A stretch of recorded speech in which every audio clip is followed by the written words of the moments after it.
Hello, YouTube. This is Noah Tennant, and welcome to episode 3 of Introduction, and with our special guest. Hi, I'm Rheafaecosplay, or Rheafae. Some people say Rhea or Rhea, but I'm from the south, so it's Ray. Today, you were nominated by Shortness Cosplays from the last video. Well, we were having some fun on there, and she's like saying, "Oh, we need to have the TikTok mom."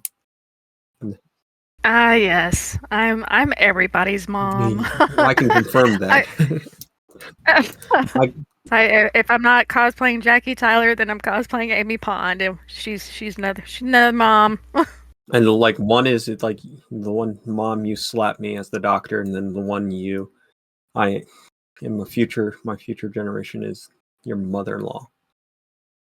Yes, yeah, and the distinction of like, and I'm his mother-in-law. Yeah. Oh. I get the whole cycle.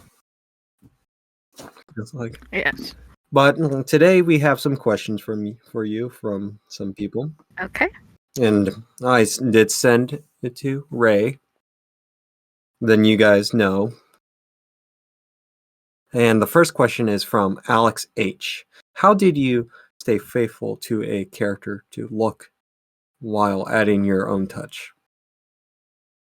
So when I'm cosplaying a character, there's a lot of like Tumblr accounts that have like ID'd like what the character's wearing, or I watch an episode and tell them about the barf to get the mannerisms down, to get how she looks, to get how everything like that, and then I just kind of add my personality to that. So it's and that's pretty much what a lot of people do. Like, I know a lot of River Song cosplayers, but what makes them all different is they add their little, tweaks of personality, or the way they walk, the way they stand, the way they say something. So it's we're all the same character, but we're all a little different. That's awesome. Yeah. And then your question from VW Dr. Doom. Victor, what are you doing? How important is making costumes from scratch, and how do you get better at it? It's not that important. The great thing about cosplaying is you can make your own costumes. You can thrift something and then make adjustments to that, or add on to it, or take away, or use it as a base for making it. You can buy your costumes. You can commission somebody to make your costumes. You can thrift all your stuff. It's not wholly important. It's whatever you're comfortable with, whatever your experience level is, and how you get better at that through experiences is practicing. Like I've made armor out of Ava foam from scratch, and the first time I ever made armor, this was like over a decade ago, and this was before YouTube had a whole lot of like how-to videos, like how to make your this is also long before TikTok, when there's like so many content creators out there that show you how to make your Ava foam look like leather, or look like metal, or look rusty and terrible. So I pretty much had to figure it out on my own, and that first set of armor was just awful. It was terrible. Or the first time I ever made my hammer, or the first time I ever did a bustle skirt. And again, this was the time before there were a lot of how-to videos out there on YouTube. But with anything else, it just takes practice. You're going to be hot garbage probably the first time you ever make this, and then the second time you do it, third, fourth, 10th time, you're getting kind of pro at it, but you're always learning something new, because there's always new stuff coming out, and more people are putting their how-tos and how they made this. Like, here's all this detail, and you're like, ooh and ah, and you're like, ooh, what's that made of? Foam. It's foam. It's the lightest thing out there. You just you add layers or you use puffy paint or you make sure you add your highs and your lows to make it look 3D versus flat or 2D or something like that. Well, it feels like everybody's like now into cosplay. I remember when it was like uncommon.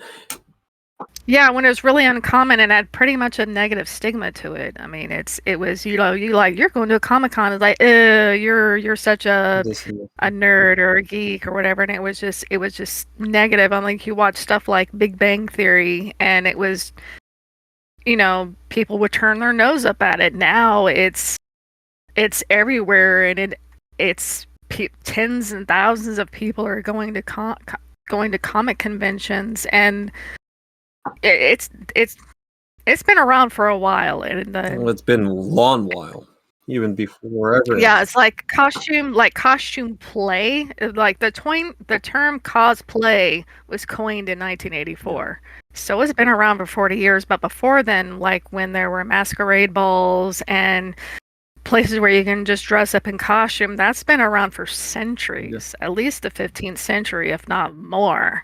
So this is nothing new. It's just gotten more popular, at least within the last 5 or 6 years. I can tell you where I'm from. And, like, a lot of people are still questioning me doing it, and they're like, "Oh," and they're fondly warming up. It took them this long to warm up with the idea. Yeah. And I feel like I'm the only one in my hometown who does it, like me, my level. Yeah. That means I'm like, every time I go back home and where I'm originally from, everybody's like, "Oh, can you go make a class for us in the summer?" I'm like, no. Yeah, like my town, my little small little town here, there's a lot of cosplayers around. So it's when people are like, "You cosplay? Oh, what do you cosplay?" And they're like, "Oh, that's so cool." And I have like this little portfolio of pictures to show that like some of them have kind of heard of it, but don't really know what it is. And I'm like, I tell them, and I get to nerd out and be like, "Here's my little portfolio of stuff." And it's not just characters from pop culture. It's just movies, television, books, animes, cartoons, you name it. If there is a universe out there, a fandom, there are costumes. There are people that cosplay. I cosplay as like even like a Victorian. Yeah, and you can do like mashups. Like I've done back in the day when I cosplayed Harley Quinn all the time. I would do mashups like the steampunk Harley Quinn and the pirate Harley Quinn, and there's a nurse version, but I did my own version. Yeah. So there's endless possibilities of not just sticking to the cosplay, but mashing it up with something else. Like I've always wanted to do a Star Trek security officer river song or something like that. That would be awesome. So it's always fun to do that. The cosplays are endless. That's what I always love about cosplay. Yeah, it's not just a certain character. You can also make up your own character. Like I'm gonna go reference River Song again, but she didn't just have 2 regenerations. No, there's this large gap of time between when she regenerated from a little girl into whatever she did to where we made up with Mel's in 1997. So there's about a 30-year span where she could have had endless other regenerations. I mean, she was already pretty pro when she was Mel, saying like, "Shut up, Dad, I'm focusing on her dress size," which means she's done this before. Yeah. So you could have an OC regeneration of River before she turns into Mel's. Yeah. And then your next question is from Anonymous. Feels like I have to make an echo out of that because how dramatic it is. Anonymous! Well, I feel I don't want to lie, but I hear Ryan in my head. It says it sounds like a Roman Empire joke about to happen. But And he or she asks, "Can you talk about why you dress up as a character is popular and how has it changed over time?" From Anonymous, of course. Okay. So the characters I choose aren't necessarily popular. That's kind of one of the misconceptions I see a lot on TikTok is you're dressed up as a character, you're doing scenes, and then someone comes on there like, you can't cosplay this character, and it's like, well, why the heck not? And they're like, well, it's not popular anymore. And I'm like, that's not what cosplay is. Now, there are, so when of course season 4 of Stranger Things came out, and then there was Eddie, and Eddie's so cool, and he's this new character, and if you had made how many Eddies am I going to see at this con that I'm going to into a drinking game, we'd all be dead because there were a lot. Yeah. So some may do that out of popularity, but most don't. So I went to Dragon Con last year, and there was a full-on person dressed as Willie Scott from Temple of Doom. And she had the full costume, and she was in the little cage that she was in, that when they lower you down, which they were going to lower her down into the fire pit. And that movie at that time came out 39 years ago. So if you've never seen that movie, you're not going to know who the character is. So, and it's not exactly something that was in demand and popular. So you just cosplay. I cosplay characters that are near and dear to my heart, whether they're popular or not. And if it just happens to coincide with the new Hocus Pocus movie, when the new Hocus Pocus 2 came out, because I also cosplay Winifred Sanderson, then so be it. But once the newness dies out, I'm still going to cosplay that character, whether she's popular or not. I always say I'm like the middle ground. I think I answered that question. Yeah, you did. And I always say I'm the middle ground. I could be someone you think is popular, but it could not be popular. Yeah. Like, I feel like when I do Crowley, it doesn't feel like popular, but it's like a lot of people message me on my friends from other conventions, and they see it and they're like, "Oh, that's awesome! You do your own twist to it," and that's just. And then somebody else on media says, "Oh, that's not Crowley. That's not the Crowley I know," and I'm like. Doesn't. But they sometimes they forget that a lot of these characters were books first. So you may be doing the book version. Like a friend of mine and I, we did stuff out of Game of Thrones, but not from the TV show. We did the book version because Jane Westerling was in the books. She wasn't in or that version of her wasn't in Game of Thrones. So I did the book version, and people didn't know where we were from because we didn't look like the TV show. Yeah. Whereas the book version would give this clear description of what this character was supposed to look like. So. Well, that's why I always love the book version, because it shows a different story in the costumes. Yeah, there's I love Outlander, and I'm starting to get to I'm starting to read the books because now that's it's season 7.2 is coming out soon, and my computer went to sleep. There it goes. Mine was doing that earlier. I was like, oh god, my computer went dark. As far along enough in the series that reading the book is not going to spoil anything, or the book is going to add stuff that they couldn't put in the series for whatever reason. So there's a lot more background knowledge. There's a lot more story about the characters that's not quite conveyed in the TV show. Yeah. But like I do sometimes Crowley with black hair, because in the books he has jet black hair, and I love that. Yeah. So it's. I respect both versions so well. Oh yeah, it's like I love some stuff like reading Practical Magic and then watching the movie. There's a lot of stuff in the book they don't put in the movie, or watching Fried Green Tomatoes, but reading the novel, and there's a whole lot of stuff they don't convey in the movie that is in the novel, but they're still both good. Unlike stuff like I Am Legend, where I don't know where the heck they got the plot for I Am Legend in the movie, because there's none of that in the book. The book is a completely different story. The only thing that's the same is the name of the character. Yeah. That is it. And I'm just concerned for the second movie now because of that. So it's there's some stuff where, like Constantine, I love that movie. Yeah. I love that movie as a standalone supernatural movie about good versus evil. It is fantastic. As a graphic novel adaptation, no, it's terrible. So there's one of those those movies that I love to hate that is so good, but it's just like, what the hey? Exactly.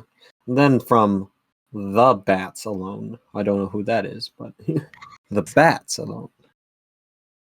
The Bats are alone. Somebody called a babysitter. Oh When you dress up as a character from different cultures, how do you make sure you're respectful? So, yeah, cultural appropriation is a bad, bad, terrible thing. So, I tend to dress up from characters that already have a pre-established culture, like Firefly. While it does take a lot of, Asian, um, representation, it's got its own. This is why this is this, or this is why this is this. So, if I've always wanted to cosplay a Nara, so I would just dress specifically, the costumes that she wears in the show, that I'm not going to deviate. I'm not going to add anything extra. I'm not going to add it to where it's more culturally appropriate or whatever, because no, that's culture appropriation. I'm not going to do that. I'm just going to go based off what it shows in the show, what she's wearing, and not add anything extra. I'm not going to wear it to a festival. I'm not going to wear it to something about Asian cultures. I'm going to wear it specifically for cons only, and that is it. I'm not going to, like, when you go to Spirit of Halloween and you see the American Indian costume as a costume, and I'm like, no, no, no, that's bad. That's ceremonial headdress. You're not supposed to wear it because that's only for them. Yeah. Or when people try to adapt something like, Gwen Stefani did in the early 2000s, where she's doing culture appropriation and making it for everyday wear, and like, no, that is not That's okay. a no-no. That is a big, huge no-no. No. Because you don't understand, you're not of that culture, and you don't understand what this represents. So that is a big, huge no-no. Don't do that. So far, these are good questions for everybody. They really are. They really are. Appreciate them. And then from O. Thompson. O. Thompson. Oh. I feel like everybody has these good users. Some of them are good names too. And the question is, how do you use social media to connect to other people who dress up, show off your cosplays, and make friends from? So I use TikTok and Instagram a lot for that. I'm hardly ever on Facebook anymore because Facebook is just hot garbage nowadays. So TikTok, I make videos. I watch people's videos.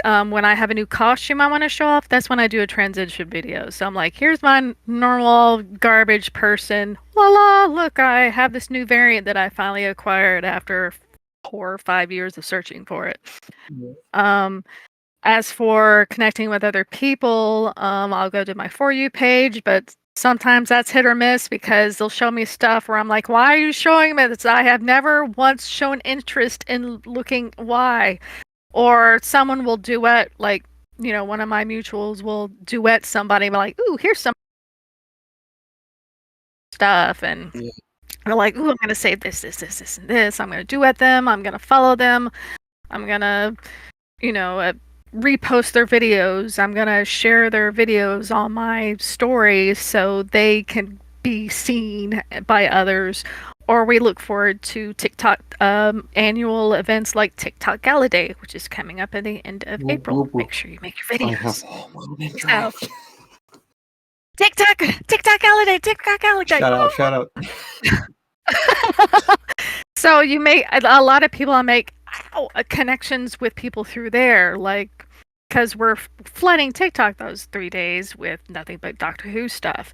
And then I've also made a lot of friends via Instagram, whether they just show up on my page, or someone follows me, or shows up in the suggestion accounts of people you should follow, and like, oh, they look like Doctor Who people, or cosplay people, or people that sew or make stuff, or people that are just weird because I like weird I like weird people. I don't like weird people, but I like weird people. Look, I say it's with a capitalized W. Weird. I was like, I like weird. I don't like weird. I like weird. There should be a whole different definition on the. There is like when the weirdo says you're weird, like bad Yeah, weird, yeah, then you know someone's. yeah, that's you know someone's too weird. Yeah, So it's just stuff like that, and finally getting the opportunity to meet people that I've been following or creating duets with or having conversations with at Gallifrey One or at Dragon Con or some other con I'm going to. It's awesome. It's a wonderful it experience. is. And I can tell you, like, and I can tell you guys, I kept seeing Ray on my page for a long time, and then I'm like, follow. Then I realized we're friends with a lot of people, similar people.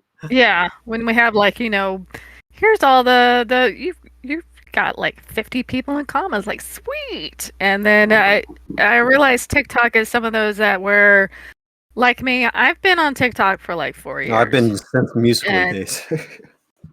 yeah, like you've been on it since Musicallys, and it's sometimes our content doesn't get pushed, sometimes it doesn't get shown, and some of my early content might be a little cringe because I didn't know what I wanted to do at the time. Like when I first joined TikTok, it was during pandemic. My usual. I was a LARPer before for 20 years, and because of the pandemic and lockdown, I wasn't able to do it, and it was my form of my creative form. And I'm like, well, what am I going to do now? And my roommate at the time was like, why don't you join TikTok? And at that time, I was like, what I knew of TikTok was just random garbage people show me. I'm like, no, people make stupid crap on there. I don't want to join that.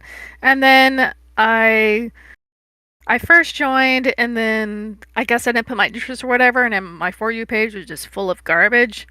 And then I came back around August and then put my interest, and then I watched people do cosplay stuff for like 2 hours. So I'm like, ooh, this is something I could do, because before then I've been cosplaying for 12 years now, or playing dress up since I was a kid before I knew what cosplay was. So I was like, I could do this. Well, what are you gonna do? I'm like, I don't know, because before then I'd been to cons, but I hadn't, other than seeing Star Wars stuff and Star Trek, the only Doctor Who stuff that I'd seen people cosplay was either being a weeping angel or the cat nun nurses from New Earth and Gridlock. So when I started seeing people cosplay doctors and rivers and on the campaign, I was like, oh, I want to do that. But I'm super intimidated because here's all these people that have been on this app already that have already pre-established accounts. And I'm like, I don't know if I could do that. So then I finally just bit the bullet and took a dive in, and Rose was actually my first Doctor Who cosplay, and I fell down that rabbit hole, and thousands of dollars later and a full arsenal of stuff and more stuff behind me, it's been the best thing ever. Yeah.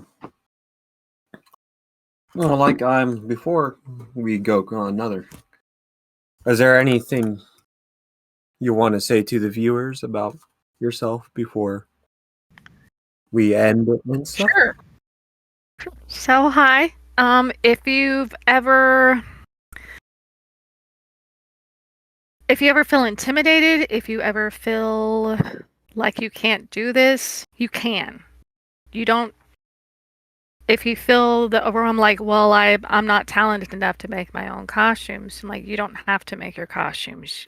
A majority of my Doctor Who stuff is all thrifted, because a lot of the screen accurate stuff, you either can't find your size, or it's extremely rare to find it, or if you do find your size, it's being sold for well more than what you can afford.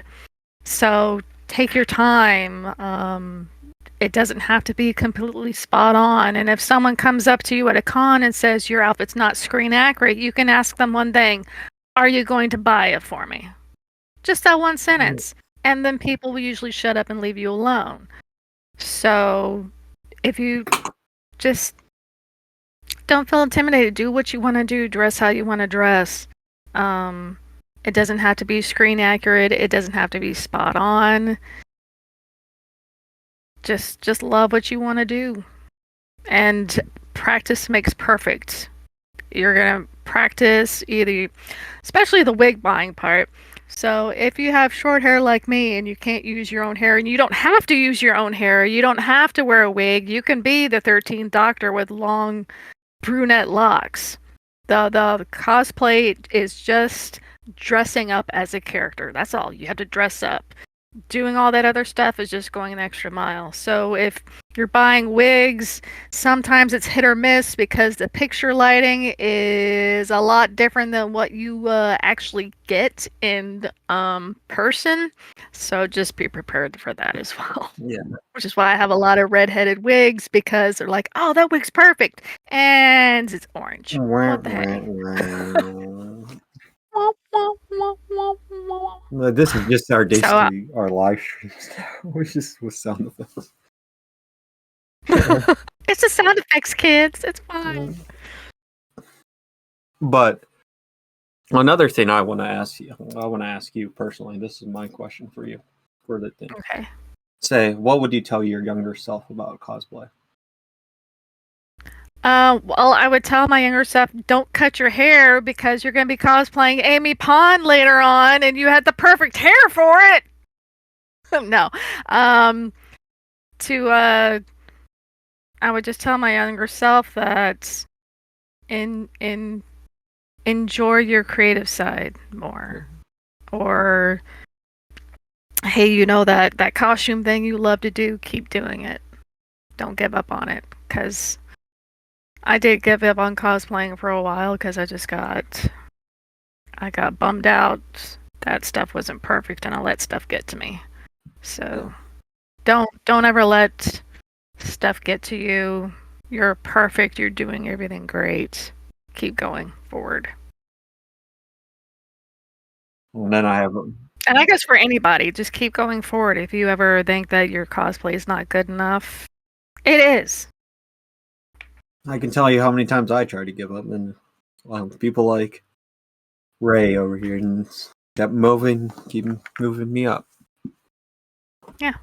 So you're like, oh, well, this isn't perfect. This isn't great, and like, when you see a lot of the professional cosplayers out there, they all started from scratch too at one point in time where they didn't know what they were doing, and their early pieces were terrible. But that's the great thing about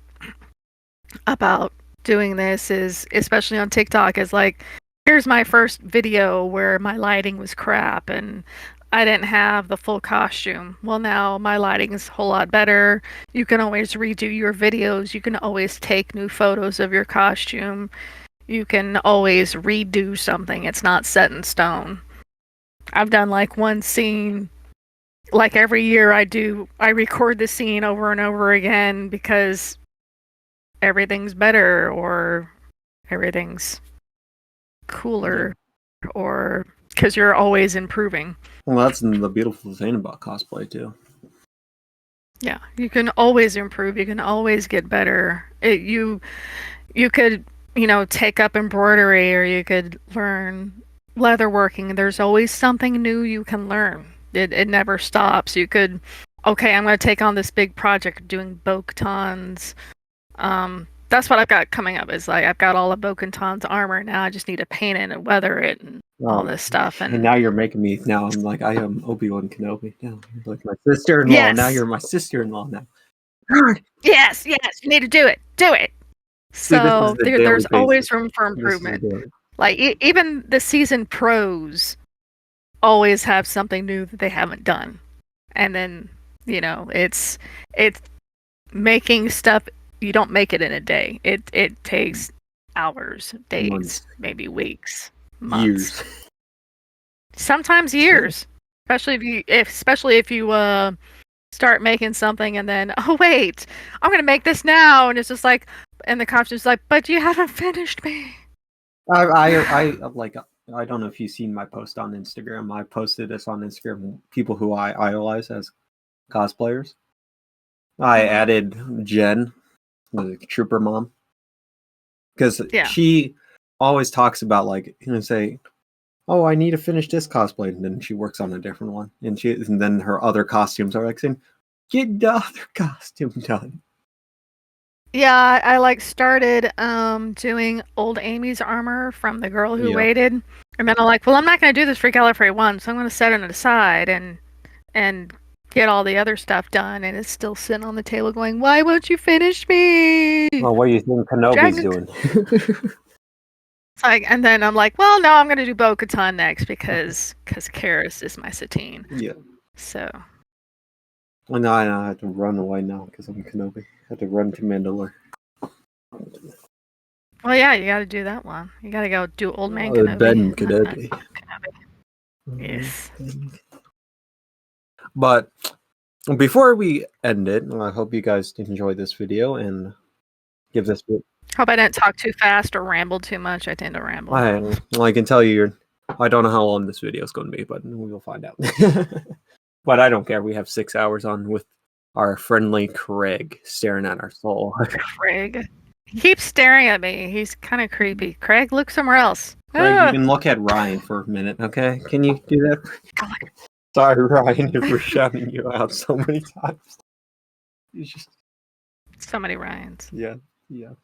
But if you like this video, please like the video, and if you're new, please subscribe if you want to see more content like this, and if you want to buy a shirt, go on the Redbubble link on my channel below. Links below.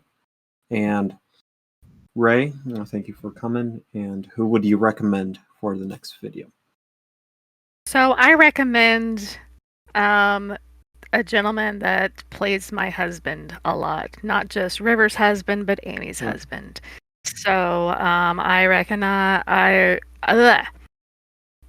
nominate Sky Guy Ryan. Speaking of Ryan, Ryan's going to have to really stare at Craig now. It's dreams come true. I can tell you that. Okay. Is there any other comments you want to say before we end this? I can't think of anything that I haven't already talked about, but yeah. Okay. Bye, everyone. Bye. Bye. Hello, everyone. If you enjoyed the video, we kindly ask for your support by giving it a like and subscribing to this YouTube channel. Additionally, if you're interested in purchasing a shirt, you can find them on Tenant Merch Redbubble store through the links provided in the profile. Thank you for your support.